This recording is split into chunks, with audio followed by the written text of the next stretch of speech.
میرے بندو آج مانگو میں دینا چاہتا ہوں. کہیں گے یا اللہ کیا مانگے, ہر شے تو مل گئی اور کیا مانگے. کہیں نہیں مانگو. کہیں گے اچھا راضی ہو جا. تو کہنے کہ راضی تو پہلے ہو گیا ہوں, راضی ہوں تو تمہیں جنت میں بٹھایا نہ تو لتر نہ پھیرتا دو کے لے جا کے. ارے میں راضی ہوں تو یہاں بٹھایا ہے. کہیں گے اچھا مانگیں مانگ. اب یہ مانگنا شروع کر رہے ہیں, مانگتے مانگتے تھک جائیں گے. یہ ہمارا دماغ 4-5% کام کرتا ہے, 95-94-95% سویا رہتا ہے. آئنسٹائن کا چیک کیا تھا 11.2, باقی اس کا بھی سویا ہوا تھا. ٹھیک ہے, اللہ تعالیٰ جنت میں دماغ کھول دے گا, سورا کھول دے گا. اور دماغ اتنا بڑا ہے کہ اس کا تار بناؤ نا, تار, یہ میڈیکل سائنس کی بات ہے, انہی کے ذمے. اس کا تار بناؤ اور یہاں سے چلو موتی مسجد سے, اور 2,40,000 کلومیٹر چاند ہے, چاند کے اوپر سے اس تار کو لا کر یہاں آ کے گانٹھ دی جا سکتی ہے. انسانی دماغ کا تار اتنا لمبا ہے, کوئی 6 لاکھ کلومیٹر لمبا یہ تار ہے, اور اس کے پن پوائنٹ میں کمپیوٹر چھپا ہوا ہے. پن پوائنٹ, یہ کمپیوٹر, یہ کمپیوٹر, یہ کمپیوٹر, یہ کمپیوٹر. شکر ہے یہ سویا ہوا ہے. وہ 4-5% جاگ آتے نہ کداڑے چاچا تباہی پھیر چھڑی ہے. یہ سارا جاگ جاندہ تے نہ تا شیطان نو بھی اگو لا لینا. یہ سارا جاگ چکا ہے, اور ہر کمپیوٹر کا سارا سسٹم سافٹ ویئر آن ہو چکا ہے. اب اس پورے سسٹم کے ساتھ یہ سوال کرتا ہے, اور کرتے کرتے کہتا ہے یا اللہ بس ہو گئی. تو اللہ کہتا ہے نہیں ابھی تھوڑا مانگا ہے, اور مانگ, اور مانگ. یہ پھر مانگنا شروع کرتا ہے, اور اس ساری طاقت کے ساتھ مانگنے کے بعد کہتا ہے یا اللہ بس ہو گئی, بس ہو گئی, اور کچھ نہیں چاہیے. کہنے لگا تھا اور مانگ, اور مانگ. ابھی کہتی یار اب کیا تو نے کیا مانگا, تو نے کیا مانگا, تو نے کیا مانگا, تو نے کیا مانگا. اب یہ ڈسکشن ہو رہی, اب پھر تیاری ہو رہی, پھر اللہ سے مانگا جا رہا ہے. حتی تنتہی رغباتہم. پھر کہیں گے یا اللہ بس. اللہ کہے گا نہیں اور مانگو. کہیں گے یا اللہ تیری عزت کی قسم, اب تو سوچ ہی ختم ہوگی کہ کیا مانگیں. تو سبحان اللہ, میرے رب کہیں گے لقد رضیتم بدون ما یحق لکم. میرے بندو میں نے تمہیں کہا تھا میری شان کا مانگنا ہے, تم نے تو ابھی تک اپنی شان کا نہیں مانگا, میری شان تو شروع ہی نہیں ہوئی. لیکن اچھا چلو, جو مانگا وہ بھی دے دیا, جو نہیں مانگا وہ بھی دے دیا. جنت والوں کے لیے سب سے اعلیٰ آیت قرآن کی, سب سے بشارت والی آیت, لَهُمْ مَا يَشَاءُونَ فِيهَا وَلَدَيْنَا مَزِيدٌ. جو چاہو گے ملے گا, پھر جہاں تمہاری چاہتیں ختم ہوں گی وہاں تیرے رب کے دینے کے اور نظام چلیں گے. یہ سب سے اعلیٰ درجے کی آیت ہے. جہنم والوں کے لیے, جہنم والوں کے لیے سب سے خوفناک آیت قرآن کی, فَذُوقُوا فَلَن نَّزِيدَكُمْ إِلَّا عَذَابًا. چکھو اس عذاب کو, یہ عذاب بڑھتا جائے گا, بڑھتا جائے گا, بڑھتا جائے گا. یہ سب سے خوفناک آیت ہے جہنم کے لیے. وہ سب سے عالی شان آیت ہے جنت اور جنت والوں کے لیے. میرے بھائیو, یہ ایک کامیابی کی شکل ہے جو آج میں نے بڑے عرصے کے بعد میں نے تفصیل سے جنت بتائی ہے, ورنہ میں اشارہ کر کے گزر جاتا ہوں. آپ نے روزہ رکھا ہوا ہے, انشاءاللہ سب کا ہوگا, تو مجھے خیال ہے بھوک بھی لگ رہی, پیاس بھی لگ رہی. اس پہ ہو کیا رہا ہے تھوڑا سا وہ بھی تو بتا دو کہ کیا ہو رہا ہے, کیا کیا نقشے میرا رب بنا رہا ہے, کیا کیا گھر بن رہے ہیں, کیا کیا جنت کی لڑکیوں سے شادی کے نظام بن رہے ہیں. ایسی خوبصورت لڑکیاں کہ سورج کو انگلی دکھائے تو سورج نظر نہ آئے, سمندر میں تھوک ڈالے تو سمندر شہد سے زیادہ میٹھے ہو جائیں, کائنات میں اندھیروں میں کلائی ظاہر کرے تو سورج چمک جائیں, دوپٹہ لہرائے دو تو کائنات خوشبودار ہو جائے, اور مسکرائے تو ساری جنت میں گھنٹیاں بجنے لگیں. ہاں تو ایمان والی عورت کہاں گئی؟ تو ایک حدیث, ایمان والی عورت جنت کی عورت سے 70,000 گنا زیادہ خوبصورت ہوگی. حضرت عائشہ کا فرمان سنو, یاد آیا زمانے بعد. ایک محفل ہوگی جس میں ایمان والی عورتیں بیٹھیں اور جنت کی حوریں بیٹھی ہوئیں, دونوں میں مناظرہ شروع ہو جائے گا. جنت کی حوریں کہیں گی نحن الخالدات فلا نموت, ہم نے موت نہیں دیکھی، تم نے موت دیکھی۔ نحن الناعمات فلا نبأس، ہم نے بڑھاپا نہیں دیکھا، تم نے بڑھاپا دیکھا۔ نحن الراضیات فلا نسخط، ہم کبھی لڑائی نہیں کرتی، تم لڑ لڑ کے پہنچی ہو۔ نحن المقیمات فلا نرحل، ہم نے کبھی ساتھ نہیں چھوڑا، تم نے ساتھ چھوڑا، موت آئی ساتھ چھوٹ گیا۔ تو اب یہ 4 کمیاں ان میں نہیں، ادھر ہیں۔ خالدات ہمیشہ زندہ، یہ ہیں وہ نہیں۔ ناعمات ہمیشہ جوان، حور ہے اور ایمان والی عورت نہیں۔ راضیات ہمیشہ راضی، یہ ہیں وہ نہیں۔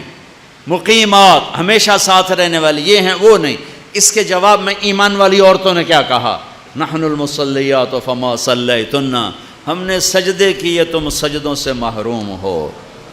نحن الصائمات فما صمتن، ہم نے روزے رکھے تم روزوں سے محروم ہو۔ نحن المتصدقات فما تصدقتن، ہم نے اللہ کے نام پہ خیرات کی تم خیرات سے محروم ہو۔ نحن المتوضئات فما توضأتن، ہم نے وضو کیا تم وضو سے محروم ہو۔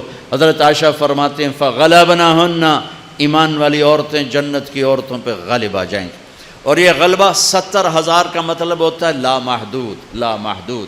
ایمان والی عورت جنت کی عورت سے لامحدود حیثیت سے زیادہ حسن و جمال رکھے گی، کمال رکھے گی، جمال رکھے گی، اور اللہ اپنے چہرے کے نور میں سے ان کے چہروں پہ نور ڈالے گا اور ان کے حسن و جمال کو ابدی کر دے گا، ازلی کر دے گا، ہمیشہ کے لیے کر دے گا۔ میرے بھائیو، یہ ایک کامیابی ہے جس کی چابی اسلام ہے، جس کی چابی اسلام ہے، اور اسلام میرے نبی کی زندگی کا نام ہے۔ اسلام میرے محبوب محمد مصطفیٰ صلی اللہ علیہ وسلم کی خلوت اور جلوت کا نام ہے۔ اسلام میرے محبوب صلی اللہ علیہ وسلم کی اداؤں کا نام ہے۔ اسلام میرے محبوب صلی اللہ علیہ وسلم کے دن اور رات، شب و روز کا نام ہے۔ اسلام میرے محبوب صلی اللہ علیہ وسلم کے گھر کی زندگی کا نام ہے۔ اسلام میرے محبوب صلی اللہ علیہ وسلم کی مسجد کی زندگی کا نام ہے۔ اسلام میرے محبوب صلی اللہ علیہ وسلم کی بندگی کا نام ہے۔ اسلام میرے محبوب صلی اللہ علیہ وسلم کے اخلاق کا نام ہے۔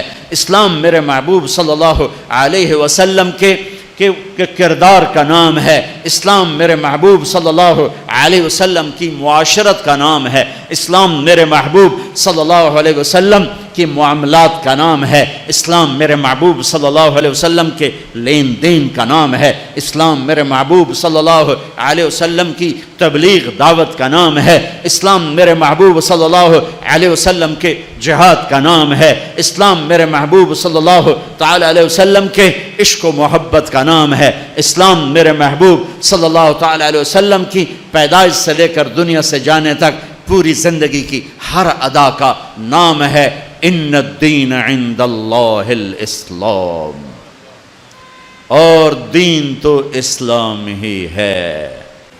عجب بات، لوگوں سے مانگو تو شرمانا پڑتا ہے، جی ذرا آپ سے بات کرنے، ذرا علیحدگی میں بات کرنا، ذرا آپ سے علیحدگی میں بات کرنا۔ علیحدگی میں وہ علیحدگی میں کیوں بات کرنے؟ کیونکہ سب کے سامنے مانگتے ہوئے شرم آتی۔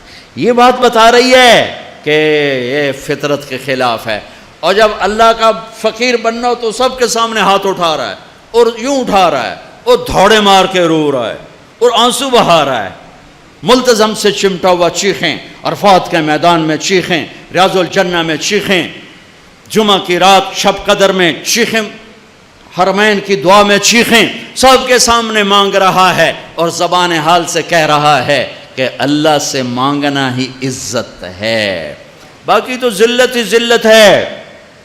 اس سے مانگ جس کے خزانوں کو زوال نہیں، اس سے مانگ جس کو کسی سے مانگنا نہیں پڑتا، اور جس نے براہ راست دینا ہے۔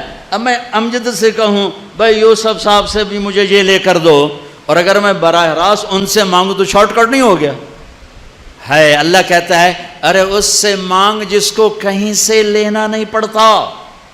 ایک اللہ ہے جس کو دینے کے لیے کسی سے نہیں لینا پڑتا، ایک اللہ ہے جسے دینے کے بعد اس کے خزانے کم نہیں ہوتے، ایک اللہ ہے جو کالا گورا عرب عجم انگریزی ہندی فارسی سندھی سنسکرت ساری سنتا سمجھتا ہے، دیکھ کے خوش ہوتا ہے، نہ مانگو تو ناراض ہوتا ہے۔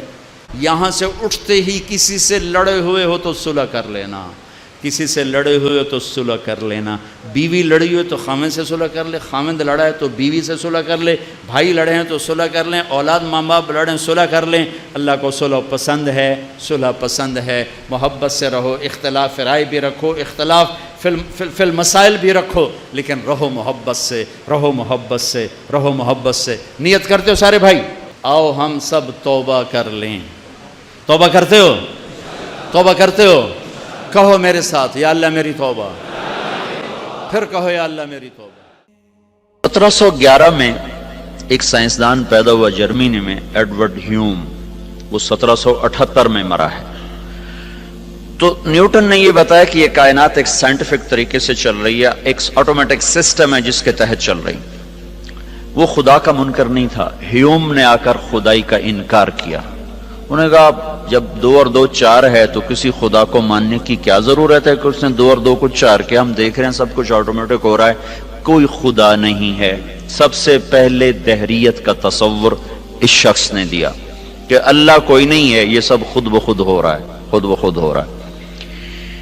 پھر 1809 میں وہ ڈارون پیدا ہوا۔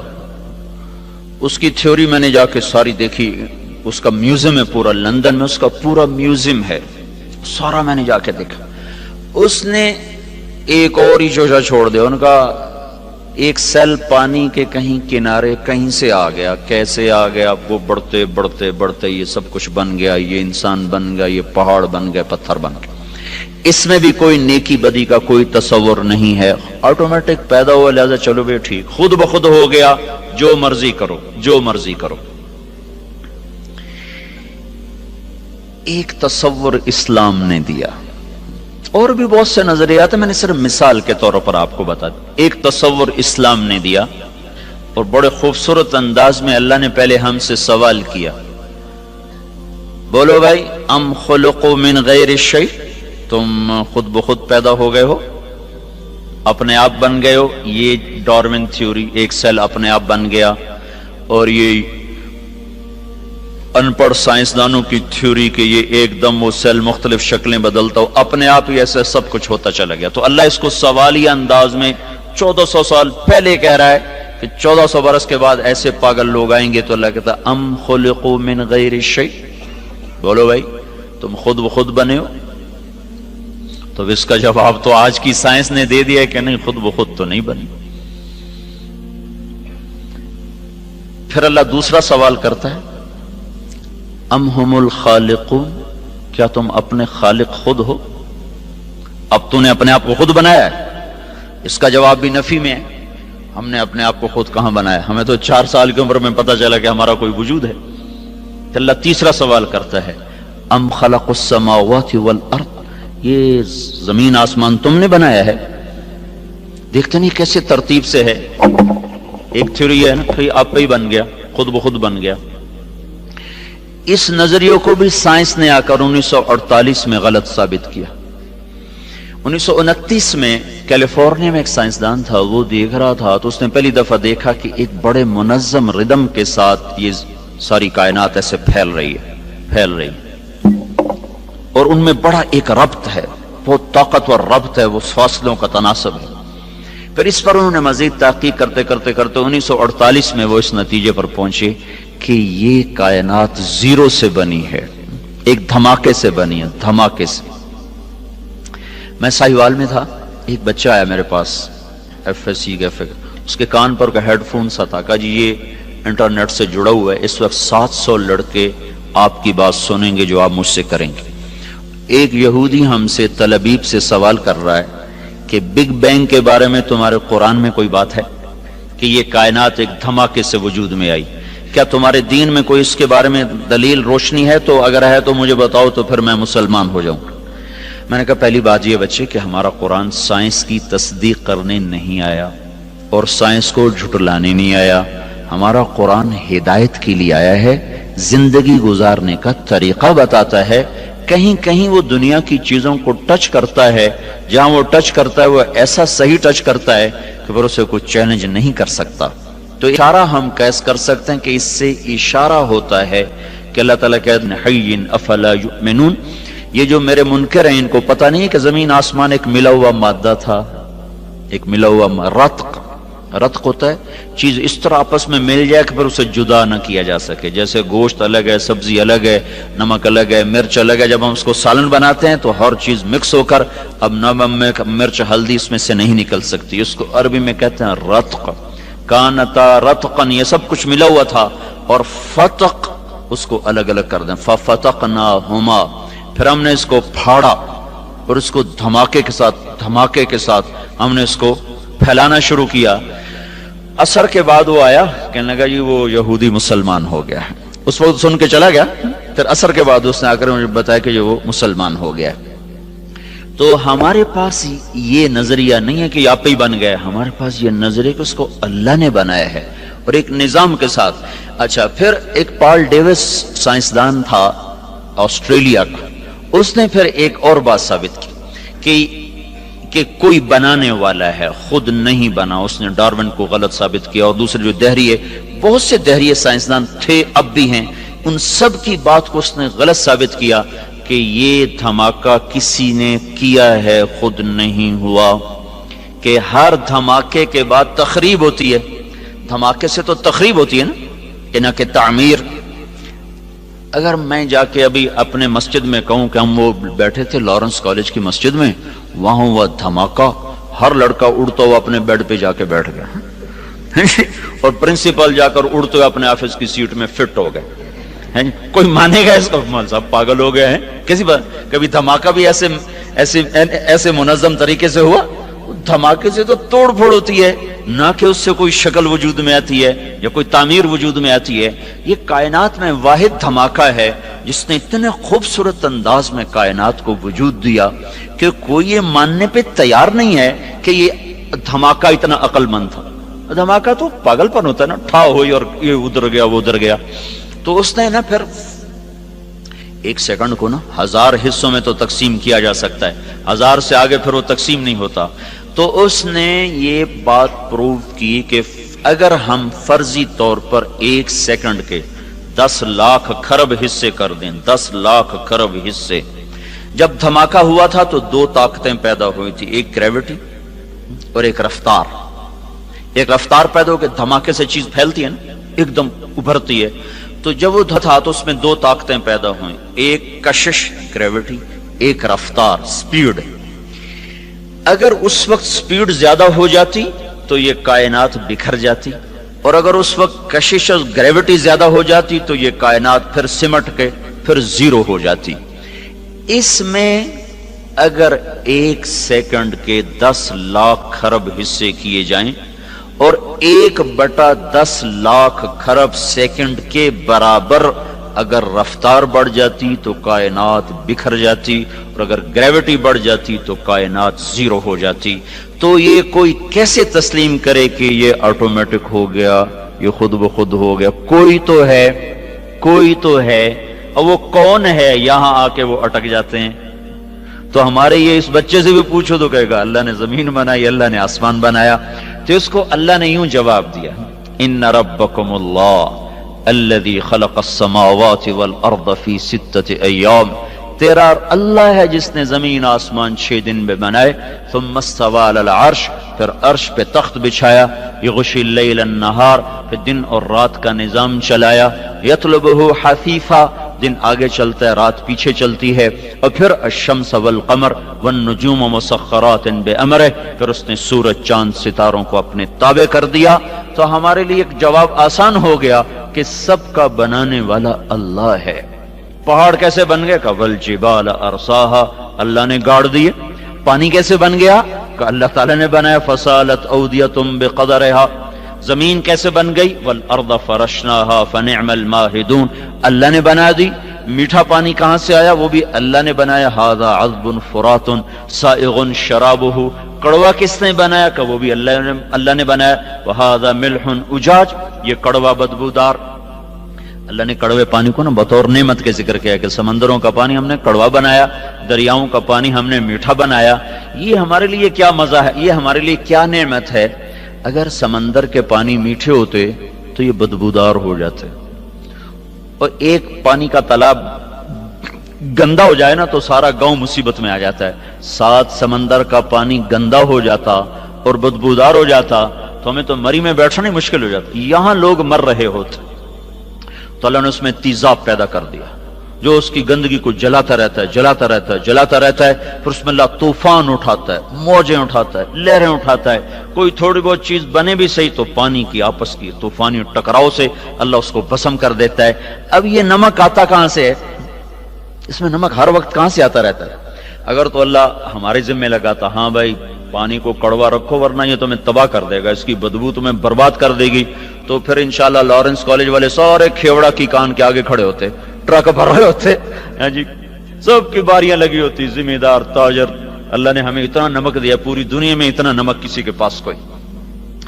تو اللہ نے کیا کیا؟ زمین کو تھوڑا سا جنوب کی طرف جھکا دیا اور ادھر سمندر کر دیے، اور پہاڑوں کو شمال کی طرف کر دیا، اوپر برف جما دی. پھر زمین کے جھکاؤ سے فائدہ اٹھاتے ہوئے اللہ پاک نے پانی کو جنوب کی طرف بہانا شروع کیا. پہاڑوں پہ برف پگھلی، وہ ندی نالوں میں بدلی، چشمے شامل ہوئے، جھرنے شامل ہوئے، آبشاریں شامل ہوئی. وہ پانی ایک طاقت کے ساتھ پتھروں سے ٹکراتا ہوا اور بل کھاتا ہوا ایک حسن بھی اللہ نے بنا دیا، خوبصورتی بھی بنا دی. لوگ ناران کی جھیل دیکھنے جا رہے ہیں، حالانکہ اتنا سفر، مصیبت خانے، پتھر، پہاڑ، ٹکریں، پھر بھی جا رہے ہیں. وہاں سے یہ پانی جب میدان میں آتا ہے تو زمین میں نمک ہے، تو یہ پانی کیا کرتا ہے؟ زمین کی رگوں سے نمک کو کھینچتا ہے اور پورے ٹرالے بن کر ٹنوں ٹن دنیا کے سارے دریا نمک سمندر میں پھینک رہے ہیں. روزانہ کروڑوں اربوں ٹن اللہ ہی جانے پانی سمندر میں نمک کو پھینکتا رہتا ہے. سمندر کڑوے رہتے ہیں اور ہم مزے میں رہتے ہیں. اگر یہ میٹھے ہو جاتے ہم برباد ہو جاتے. سارے شہر کا پانی کڑوا ہو، جہاں سے نہر گزر رہی ہے وہاں نل کا کھودو پانی میٹھا ہوگا.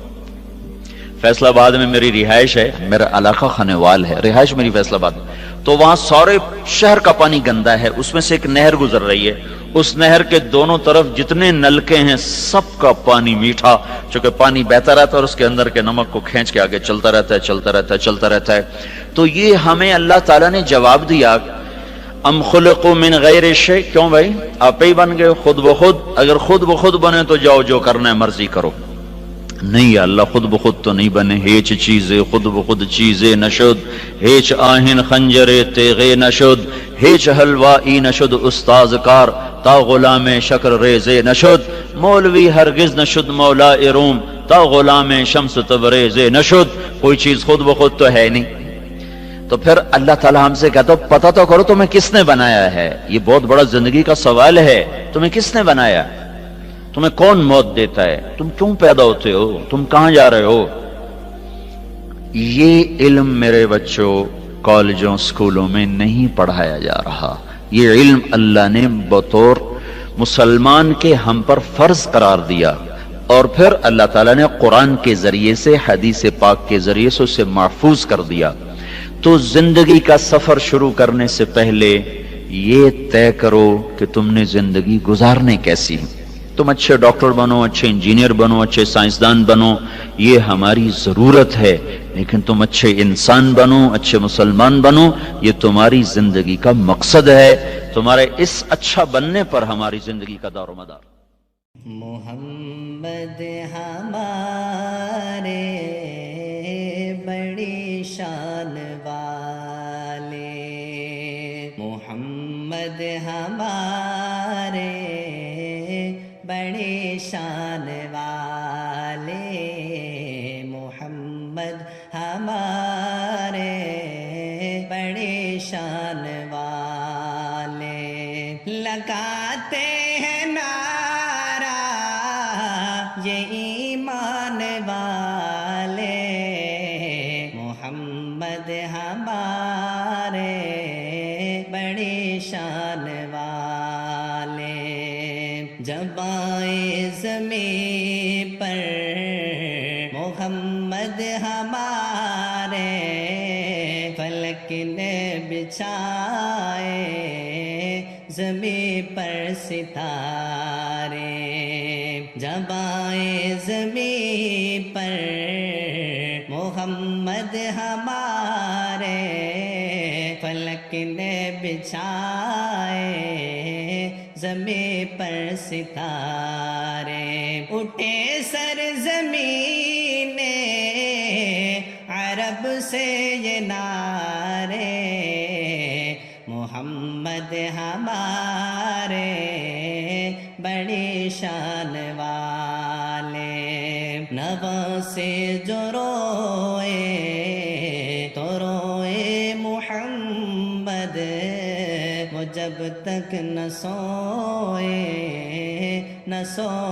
محمد دعا کے تھی ان کی وہ دونوں دلارے محمد ہمارے بڑی شان والے محمد ہمارے بڑی شان والے لگاتے ہیں نعرہ یہ ایمان والے محمد ہمارے